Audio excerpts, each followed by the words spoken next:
friends, this is Hedda. Welcome back to my channel and welcome back to another reading journal video.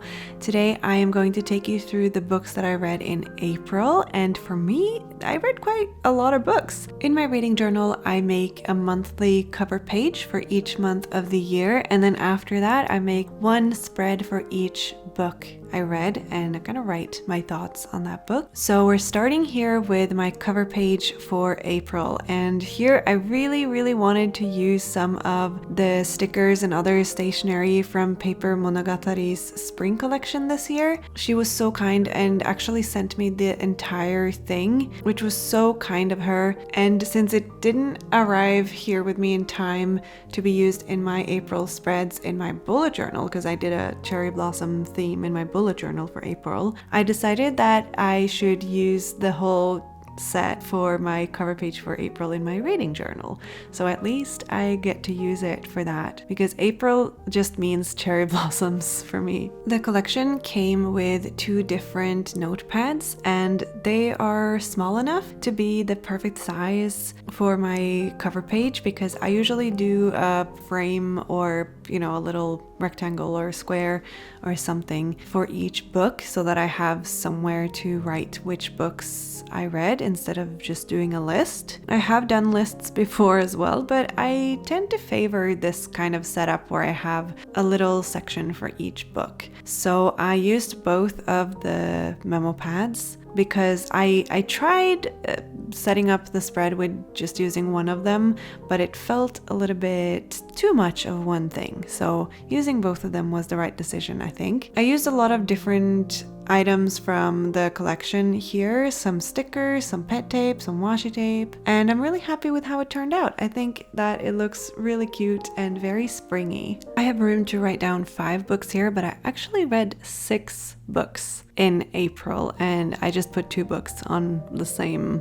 rectangle. The very first book I read in April won't come as a surprise if you watched my previous reading journal video.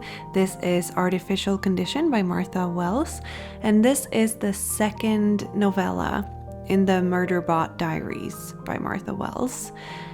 This series has quickly become one of my favorites. I actually read 2 of the novellas during April, and I've already started on the next books now in May, so there will be more of these in the months to come. I'm just really enjoying the storyline and the world and the way you just get thrown into the story and things are happening and you don't really know what's going on, but at the same time it's fine. And the protagonist, the murder bot, being a robot, it's very interesting to read about how it perceives humans and facial expressions and just like analyzing human nature. I think is really fun and very different, and I really enjoy it. I chose a quote from this book to put here in the sidebar. It says, "Sometimes people do things you can't do anything about. You just have to survive it and go on." And it's kind of just how Murderbot lives its life. I continued the sidebar setup design spread from last month because I really enjoyed it and it's worked pretty well. And I've also decided to continue to have the book cover, like a printout of the book cover on the actual spread. I talked about this in my March reading journal update because that's the first time I did it, that it was a little bit of a challenge because usually when I make reading journal spreads like this, I don't really have any rules. I don't have to pay attention to any particular color schemes or themes because I can just do whatever I feel like. But when I have the book cover on the spread, I do feel like I need to stay kind of within the same color scheme just so that it won't look too messy. So I definitely did that here, and I did it for most of the spreads this month, and just try to keep it at least matching a little bit. At first I thought that this would be a bad thing because it would change my reading journal rules, kind of, even though I always say I have no rules, but that's what this was changing, because suddenly I'm introducing rules. But actually, it's been kind of nice. Sometimes it's easier to create a spread or to be creative when there are boundaries that you have to work around or within. And I think that this is doing that for me. It's creating a rule that I have to follow, and then I kind of have to work within that rule. And so it hasn't really been that bad. If you're wondering where any of the stationery that I'm using is from, I will do my best to put all of it in the description box, sorted by spread. So I'll have a list there with links and everything for the stuff that I have links for. I thought when I started this new reading journal that I would kind of have a designated writing pen for the notebook, but I don't really. This is the official bullet journal pen, which I do like, but I like the Muji gel pens more. But I used this bullet journal pen for the spread at least, and it's very smooth. I do like that, and it's a ballpoint pen. I know I haven't talked very much about this novella, but I just really don't want to spoil anything, because I think that's what's so enjoyable about this series for me, is the unpredictability. But I give it 5 stars because I thought it was really great, and I would definitely recommend it. The first book is called All Systems Red, and it's a short novella, and so is this one. The second book I read in April was a bit of a curveball. I was not expecting this at all, but I saw that Leigh Bardugo released a new book called The Familiar at the beginning of April, and I thought I should read that. I wasn't expecting that at all. I don't really keep track of new releases very much. I know I have a whole spread for new releases in the front of my notebook, but I actually haven't filled in very many of those yet, because I don't know, I'm a very spontaneous and emotional reader, so I don't really pay that much attention to what is going on in the publishing world. But this was a bit of a surprise for me.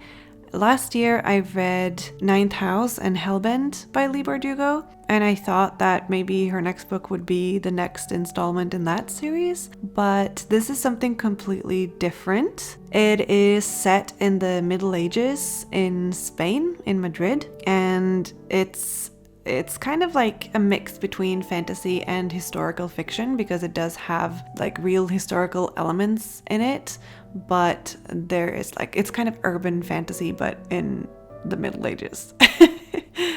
The main character, Lucia, she is a scullery maid in a house, and she's not well off at all, and she's not being treated very well. But it turns out she has a talent for magic, and she gets roped into this scheme of this man to gain favor with the king or whatever. And there's not a tournament, but a kind of a competition to impress the king, I suppose. But that part of the book is not really what's interesting. I think that all the characters are really interesting. There is a lot unsaid in this book, a lot of what's it called, but it's like aristocracy, and they're at court, but not really, because it's not the king's court, but somewhere else. And just a lot of intrigue, and the main character, she has to navigate all of this, and she's an okay protagonist. I think she's smart, funny sometimes. She is a little bit naive, which annoyed me a little bit sometimes. There was especially one thing, one scene where I'm like, why are you trusting this person? Because obviously they are not good. But other than that, it was fine. I didn't find that I felt annoyed by her or anything, which can sometimes happen when there is a very young protagonist, which is why I both love and hate young adult fantasy, you know? But this didn't necessarily feel like young adult. I don't think it is. I'm not sure. I could be wrong. I thought the setting was very interesting. Spain in its golden age. The magic system was interesting, although it wasn't explained very well how it works, but I kind of liked that there wasn't too much world building, and I really hope that this stays a standalone novel and doesn't become a duology or a trilogy or anything like that, because I really think that this book is okay on its own. It doesn't need a sequel. As I'm watching this video, I'm noticing that I'm holding the pens a little bit weird, and that's because I actually got a really bad burn on my thumb. I have a kind of, it's not really a scar, but I can still see it. It's like right across my thumb where I'm touching the pen, so it was really painful. So I don't know if you can even tell, but I can definitely tell looking at the video that I'm holding the pens differently than normal. I think this spread turned out pretty cute. I went off of the cover, which was mostly red and beige and black, so I used some stickers and washi tape from Paper Monogatari and from Lila Journals, and I think they went really well together. The clouds are from Lila Journals. It's a transparent kind of pet sticker type of thing. I've had them for a really long time, and I thought that they would go really well with the color scheme, and they did. So really happy with that. I even put a cloud kind of in the middle of the spread to keep up the theme. The big moth sticker is by a girl named Barbara here in Oslo.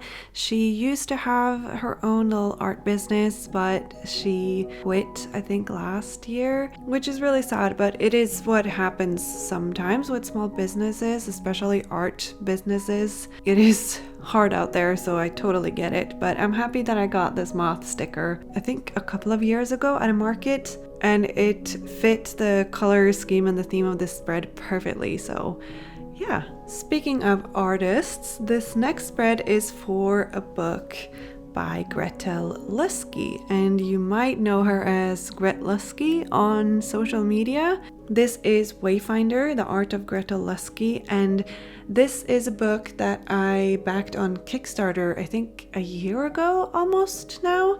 It is an art book with Gretel's story and her process when she draws and kind of what inspires her and all of that. And I knew I had to get it because I already have a book by the same publisher with Sibylline Maynet, and as you guys know, I love her art.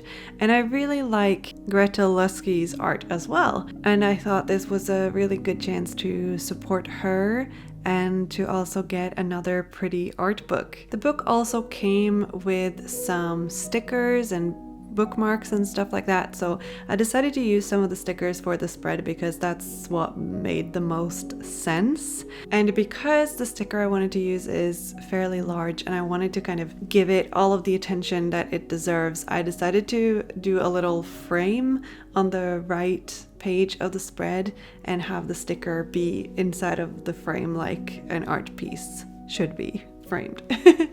So yeah, that was kind of my idea for this spread, kind of making it into a little gallery for Gretel Lusky. Reading this book, and this is the kind of book that you can go back to so many times because there's so many pretty pictures to look at and so many little details, but what I took away from it is that I could really identify with a lot of the things that she wrote about her, like the way she grew up and kind of how she was introduced to art and what art did for her as a young girl. And she went through a lot of the same experiences as me in that sense, and that was almost a little validating to read, I think. So yeah, I really enjoyed it and I could definitely recommend it. I will put a link to the book in the description box below. Obviously not sponsored or affiliated or anything like that. I really would recommend this book if you are interested in reading about her process and how she approaches art and how she got to where she is today. And of course, there's a lot of pretty art in the book, so that really helps. It's not a book in the traditional way, I guess, but I find that in my reading journal, I include all kinds of books. So graphic novels, art books like this, anything goes really. I'm actually really happy with how the spread turned out. I think that the frame is from Lila Journals, by the way. The frame looks really nice, and the pet tape with leaves on it is from Notebook Therapy, and I kind of made a frame behind the frame using that.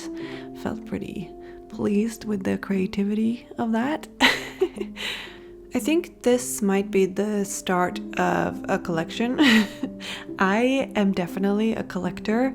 I love collecting the full sets of things. I mean, I think my marker collection speaks for that. I just can't get just a few. I feel like I have to get the whole set all the time. So that's not good for my wallet, that I like these art books. But yeah, maybe I will get more in the future. I don't know.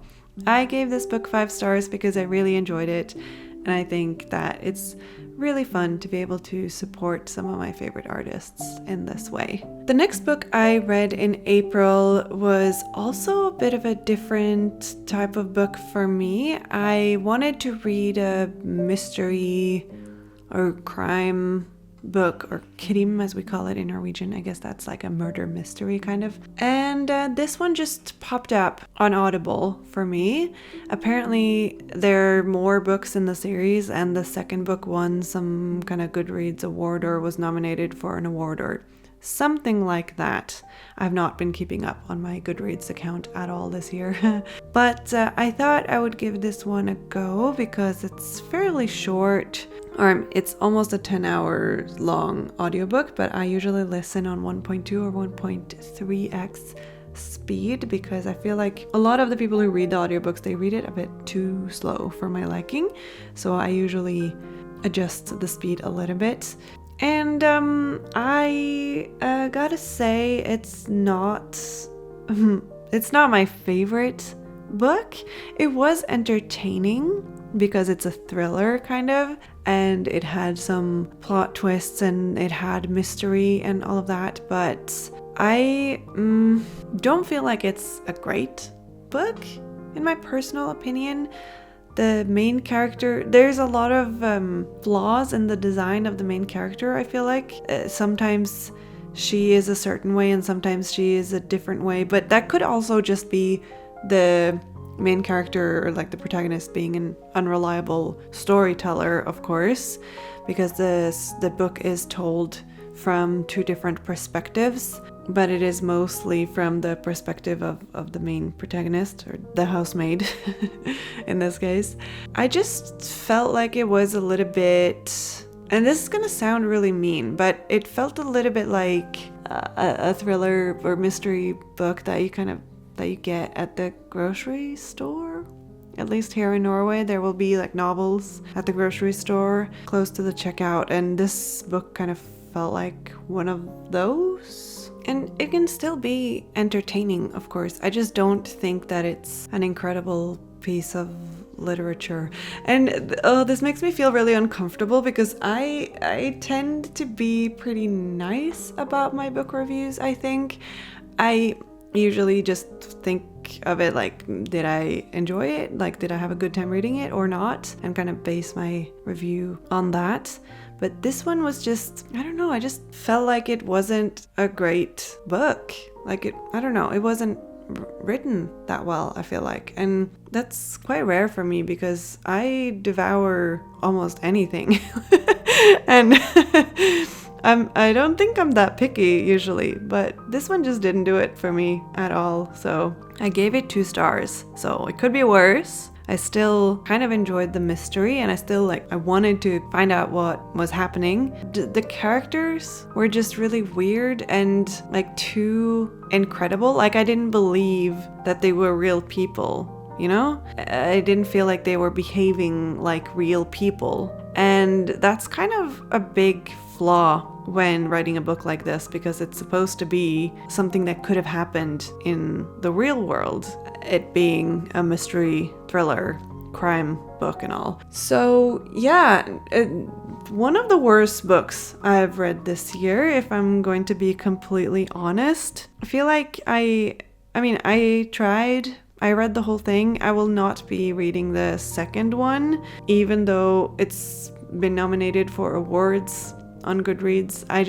I don't really think that it's for me. But if you've read this book and you enjoyed it, please let me know in the comments below and, tell me why you liked it, because maybe there is something I'm not understanding, or, maybe there is something about this book that I just don't get, and maybe it's not as bad as I'm thinking inside of my head. I don't know. I chose a pretty, it's a quote from the very end of the book, actually. It's pretty grotesque. It says, "If you don't take care of your teeth, then you lose the privilege to have teeth." Yeah, if you've read the book, then you know exactly what that's about.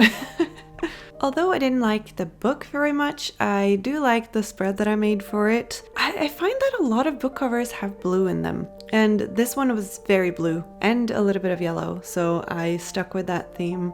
And I think that it turned out really pretty. The next book I read in April is a novel by Elizabeth Lim. It's called Six Crimson Cranes. It is a fantasy novel inspired by several different fairy tales and legends, I guess. It's a mix of Asian and European tales, and I found that very interesting. It is part of a duology with also a third book. It seems to be a prequel, kind of. I am not gonna lie, I chose this novel because of the beautiful cover and the title, because that was intriguing to me. I really liked the color palette. Of course, I don't read the blurbs or the, synopsis or anything, because I like to go in blind when I read books. I decided to decorate this spread using the same stickers as on the cover page for April, because they just fit the color scheme of the book cover really well, and I just needed an excuse to use more of these stickers and washi paper and washi tape, because they're really pretty. So shout out to Paper Monogatari, because Anna just draws such beautiful stickers and just makes the most beautiful art, so big shout out to her. I ended up giving this book 3 stars, and there are many reasons for that. Like, I did enjoy it. I enjoyed the premise, but it is a young adult novel. I can't remember right now how old the protagonist is, Shiori. I think she's probably like 17 or something around that age, because they usually are in the young adult novels. I thought that the world was really magical and the magic system was really fun, and there are dragons, which is a plus. We love dragons.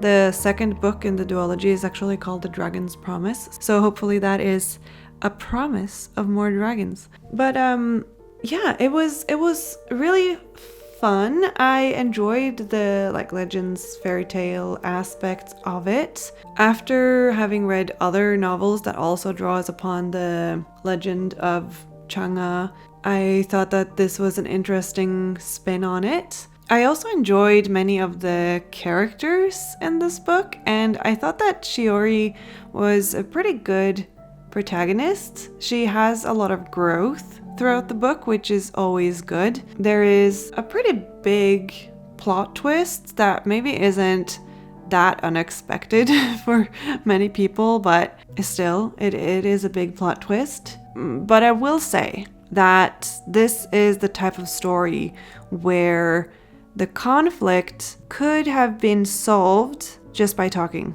Communication between people would have solved this entire thing, and that makes the story feel a little bit redundant, or like it could have been so easily avoided if the characters had just talked to each other. And I really don't like tropes where the conflict is a result of a misunderstanding or miscommunication, because that is very annoying to sit through a story like that, where you know that it's, well, I guess in this case you don't really know it from the beginning that it is because of a miscommunication, but it becomes apparent throughout the book. And it's not just with one character, but Shiori is just notorious, I guess, for misunderstanding other people. I'm not sure. So that's why I gave it 3 stars, because I think it's a really interesting premise. I did enjoy it, but the whole thing about being able to solve the conflict by talking, it just kind of, I don't know. I'm removing 2 stars because of that. My favorite character is Seryu the dragon. I wish there had been more of him in this book, but at least I got a little bit, and I hope that he appears in the second book as well. And I will read the second book, even though I do think that this could have been a standalone novel. I think it could have ended with this one book, just a few loose threads that would need to be tied up, and then this book would have been really great on its own. So I am a bit curious to see what will happen in the second book. I mean, I already started reading it, so I'll let you know in my next video probably, if I finish it during May. But that is it for this spread. The quote that I chose is "Find the light that makes your lantern shine," because I thought that was really sweet. So the last book I read in May is Rogue Protocol by Martha Wells, and this is yet another Murderbot novella. They are so short, so it's very easy to just, you know, speed through them. I have to make sure that I take a break in between them, because otherwise when I read book series and I like read all of them after one another, I find that the storylines kind of blur a little bit and like mix together, and I find it harder to differentiate what is happening in which book and the timeline and everything. So that's the reason why I haven't just read all of the Murderbot books all at once, because I want to be able to remember what I'm reading and differentiate between the different novellas. And since they are so short, there's a limit to how much can happen in each novella. And so I try to read them in between longer books, novels, for example, kind of sprinkle them in here and there. After Rogue Protocol, there's another novella, and then after that, it's a full-length novel. So I'm pretty excited for that. Maybe I'll get to read that later in May. We'll see. But as I'm recording this, I've actually already read Exit Strategy. I'll be talking about that in my next video, but because this video is about a week late, that's why a lot of the books that I'm reading in May I've already started or actually finished. In this spread, I decided to use a fairly large sticker from Marigona Suli. This is one of her witch vinyl stickers, and I've had it for a really long time, and this is one of those stickers that you just don't want to use because it's so big and so pretty, and I feel like it needs to be the center of attention of something amazing, you know? But actually, it can be in a reading journal spread, because I love my reading journal and I look through my old reading journals and I am intending to keep them forever. So really, having it here in my reading journal assures that I will always have it, you know, I'll keep it forever. So I try to think of it that way when I am struggling to use stickers that I only have one of, for example, or stickers that aren't for sale anymore, because I don't think you can buy the sticker anymore from her shop. I could be wrong, but I think so. The decoration here doesn't really fit the book cover very well, and witches are pretty far away from murder bots and space stations, but I really like how this spread turned out. I think that the color palette is really pretty. It just screams Marigona Suli, and I had so much fun setting it up.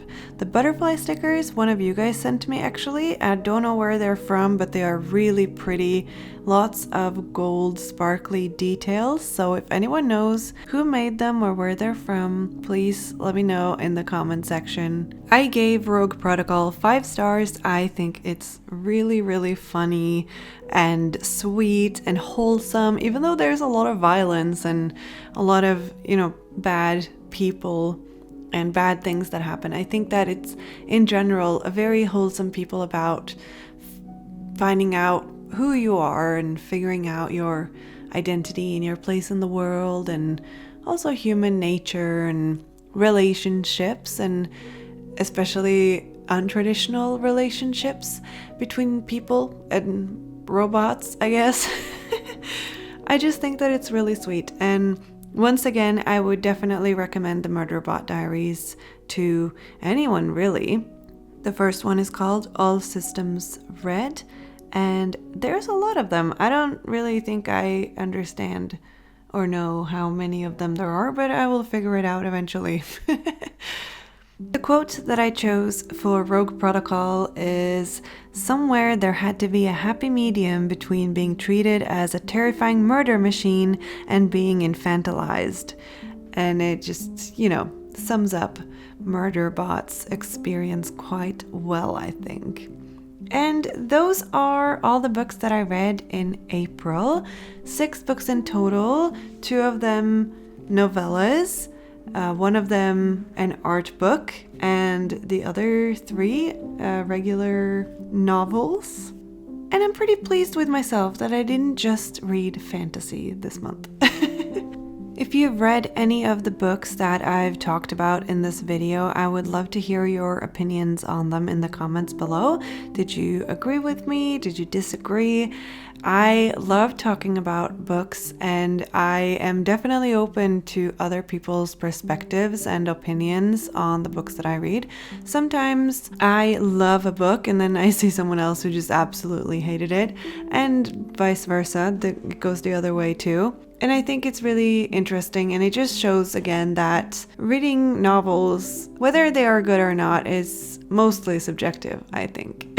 Just like a lot of other artists. As usual, here is a little flip through of all of the spreads that I made in this video. I'm really pleased that I was able to read this many books in April because my journal has a lot of pages that I need to fill. And so if I want to fill up the entire notebook, I think I might need to read a little bit more. But obviously I can't base the number of books I read in a year on how many pages I have in a notebook. So this is an internal struggle for me. Is it the amount of books that's important? Is it the amount of spreads in my reading journal? Or is it just the enjoyment of reading books? I think it's a little bit of all of those things, because it's not just about reading the books for me, because I have this reading journal that is a creative project that I keep up with every month, and it gives me so much joy to be able to create this notebook and fill the pages, even if it's just for myself and my own enjoyment. And I think that as long as I don't feel pressured to read more than I want to, then it's a success. And so far, that's been going really well. I don't feel any pressure when it comes to reading, except for the little pressure that I put on myself to read books in different genres, which is why I have my 2024 reading challenge, which I talk about in my 2024 reading journal setup video. So if you want to check that out, I'll put a link to that, maybe a card here or a link in the description box. And you can also find it just via my YouTube channel. And I do have a playlist with all of my reading journal videos from each year that I've been doing them. Thank you so much for watching this video, and if you watched it all the way to the end, put a cherry blossom emoji in your comment to let me know. I appreciate each and every one of you so much. And an extra big thank you to my patrons, because you guys are awesome. There's still empty spots in my Patreon page, so if you ever want to join that, now is as good a time as any. April was a lovely reading month. I'm hoping for May to be just as good, if not better. And yeah, I guess that's all for now. I hope that you're all having a lovely day, and I'll see you next time. Bye!